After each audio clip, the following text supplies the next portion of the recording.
ఆ ప్రొడక్షన్ టైంలో కొన్ని ఇబ్బందులు అయ్యాయి. ఇబ్బందులు అంటే ఒక్కళ్ళిద్దరు వ్యక్తుల వల్ల.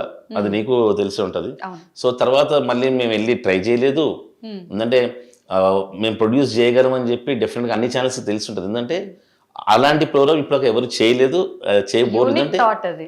ఇంకోటి 70 ఫీమేల్ సెలబ్రిటీస్‌ని అవును. అందరూ సెలబ్రిటీసే మళ్ళీ. అవును. తర్వాత సెకండ్ సీజన్ చేశారు.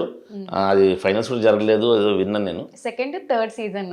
ఆహా! థర్డ్ సీజన్ ఫైనల్స్ కూడా జరగలేదు. ప్లస్ ఆర్టిస్టులందరూ కూడా పెద్ద ఫేమస్ వాళ్ళు అందరూ లేరు. కొంతమంది అని విన్నాను. బట్ నేను చేసినప్పుడు మాత్రం కబడ్డీ అవును. 70 మంది వెల్ నోన్ ఫేసెస్ అనమాట. హ్మ్. ఎవరో టక్మని కొత్త వాళ్ళని పెట్టేద్దాం అలా కాకుండా అవునవును. అందరు వెల్ నోన్ ఫేసెస్ పెట్టి చేశాను. Hmm. సో 70 జడ్లను కలపడం అంటే మా విషయం కాదు కదా.